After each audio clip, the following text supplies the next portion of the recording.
A Cris é uma amiga, o pastor Reiner são amigos e estar com vocês aqui é um presente, uma alegria para nós.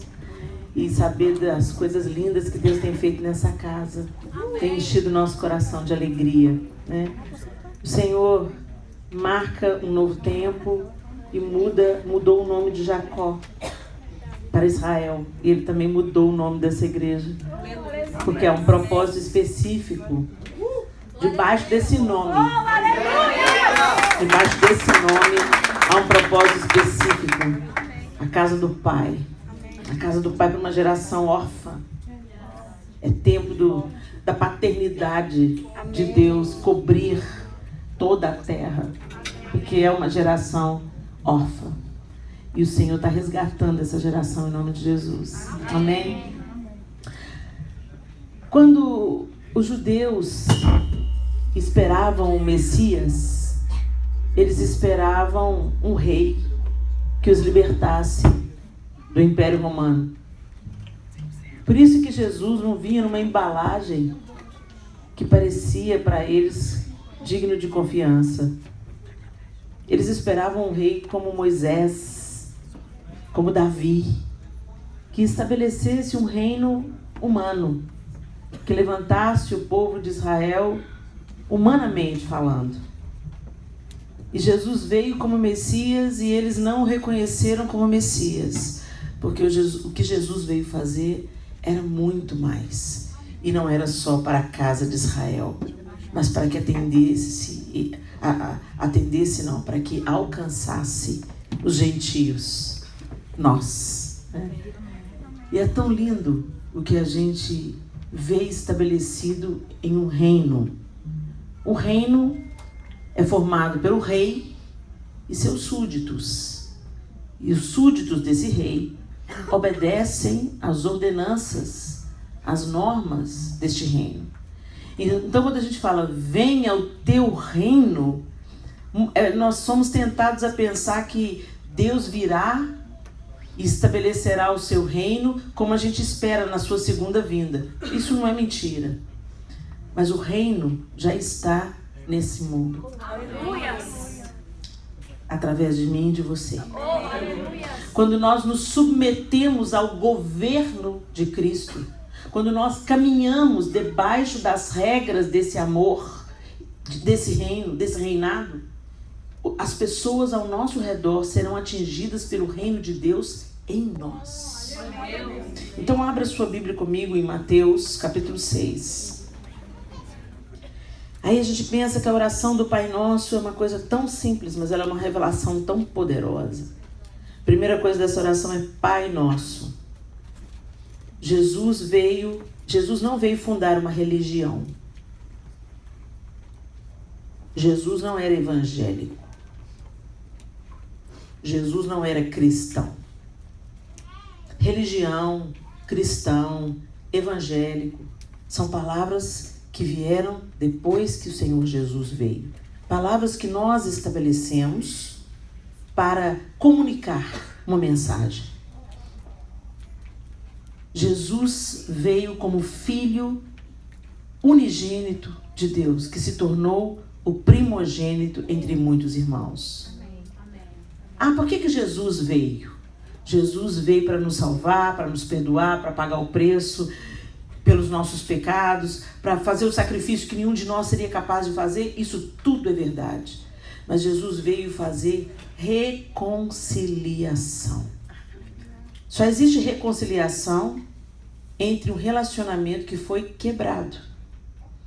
Então, o relacionamento entre Deus e o homem foi interrompido pelo pecado, foi quebrado pelo pecado. A gente não gosta dessa palavra, né? Ela ficou uma palavra tão politicamente incorreta. Pecado. Pecado é pecado. Pecado é quando você desobedece aos preceitos, aos princípios divinos.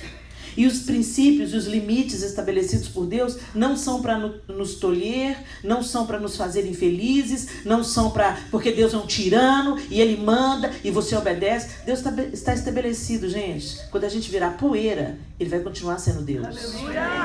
E Deus não é mais santo quando a gente escolhe viver uma vida santa. Quando você vive uma vida santa, separada para Deus, em obediência à sua palavra, o único que se beneficia com isso é você.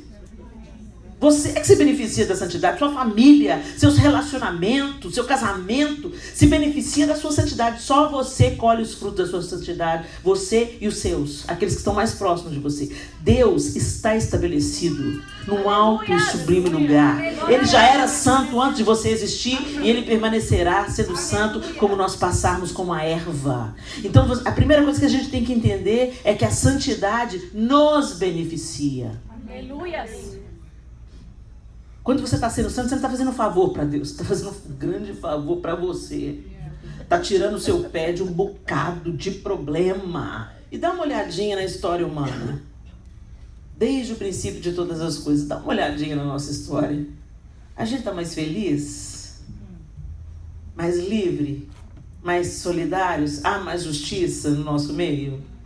Gente, é só a gente ligar o noticiário e a gente ver tantas aberrações que um ser humano é capaz de praticar.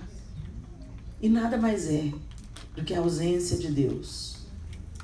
Eu me lembro uma vez que teve um crime hediondo no Brasil, há muitos anos atrás, um assalto de banco. A mãe estava com um bebê no colo e o assaltante entrou no banco, assaltou o banco e assim, a troco de nada, ele atirou na cabeça do bebê e atingiu a mãe, matou os dois. E foi um crime assim, que chocou o Brasil pela crueldade, pela falta de misericórdia daquele homem. O bebê estava chorando, porque o bebê deve ter sentido a aflição da mãe, a tensão do lugar. Ele chorou e o ladrão silenciou o bebê e a mãe num só tiro. Meu Deus.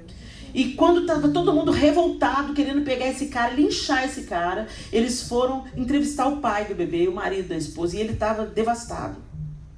E falaram para ele assim: o que você acha disso tudo? O que aconteceu? O que você quer para esse homem?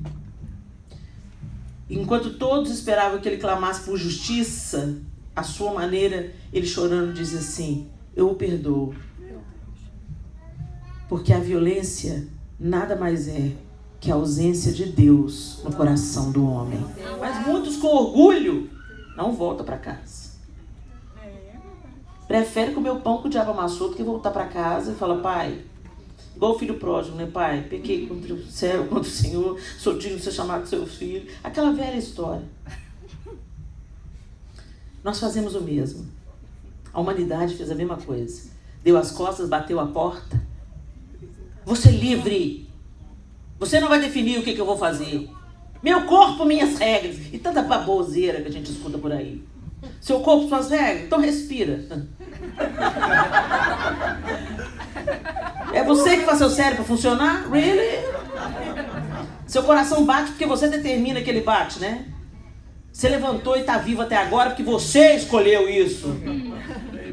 Gente, incrível. O sangue rola nas nossas veias é porque Deus determina isso. Nosso coração continua batendo é porque Deus nos deu vida para viver. E o que o diabo quer fazer?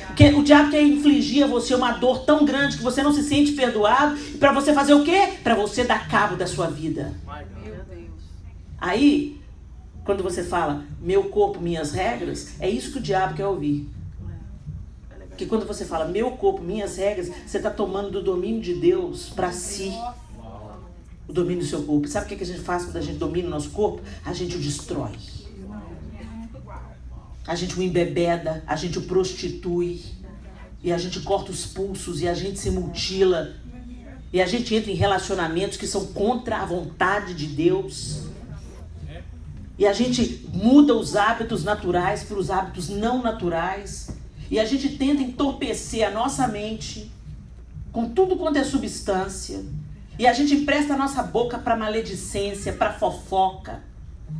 E a gente empresta a nossa língua para desencorajar outro, para ferir outro. E os nossos corpos que existem para a glória de Deus e para usufruir de tudo que Ele construiu para nós, se tornam instrumentos da impiedade, da iniquidade. Até que o ápice da dor leva alguém a se auto-exterminar. Ou bêbado no acidente de trânsito, ou numa overdose, ou no suicídio.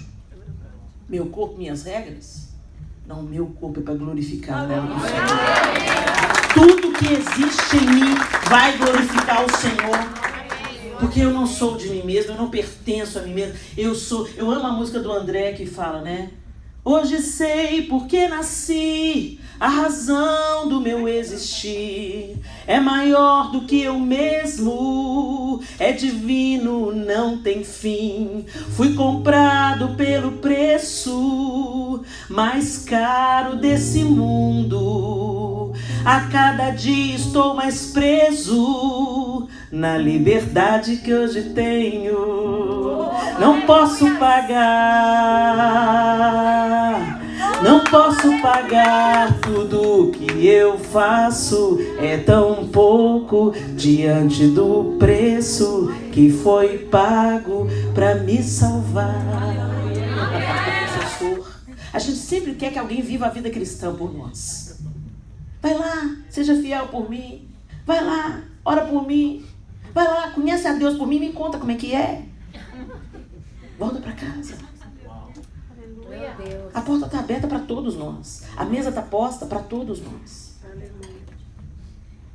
Aí as pessoas, Deus fala isso com você, né, Helena? Deus tem filhos prediletos. Sabe, gente, vamos parar de ser enganado pelo diabo. Deus não tem filhos prediletos. Porque eu tenho as minhas vulnerabilidades. Todo mundo tem. Cada um aqui sabe onde aperta o seu sapato. Ainda bem que ninguém pode ler pensamento, né? Só Deus. Né? Vamos parar com esse verniz de não, eu sou, sabe? A quarta pessoa da Trindade. Eu é que sei. Eu é que sei. Como a misericórdia do Senhor. Ai de nós se não fosse a misericórdia do Senhor nos cobrindo todo santo dia. Deus não tem filhos prediletos. Ele abriu a porta para todos. Ele reconstruiu o caminho para todos. Mas tem aqueles filhos que preferem a mesa do Pai a qualquer outra iguaria. Eu prefiro comer pão seco na mesa do Pai do que comer um banquete na casa do diabo. Do que comer o banquete que a minha carne põe pra mim à mesa todo dia. Sabe aquela música do Tales? Eu gosto muito daquela música do Tales. Mas todo dia o pecado vem, me chama. Todo dia as propostas vêm, me chamam. Né? Não é isso que fala? Mas eu escolho ser amigo de Deus. Eu escolho Cristo todo dia. Já morri pra minha vida e agora eu vivo a vida de Deus. Mas eu escolho Deus. Eu escolho ser amigo de Deus. Eu escolho Cristo todo dia. Já morri pra minha vida e agora eu vivo a vida de Deus. É isso. Gente, todo dia vem o diabo com a mesa pra gente. Todo dia a nossa vontade prepara um banquete pra gente.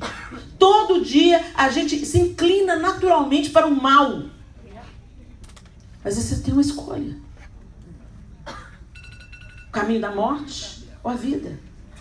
A escolha, escolhe hoje a bênção ou a maldição. Escolhe hoje a vida ou a morte. Escolhe hoje.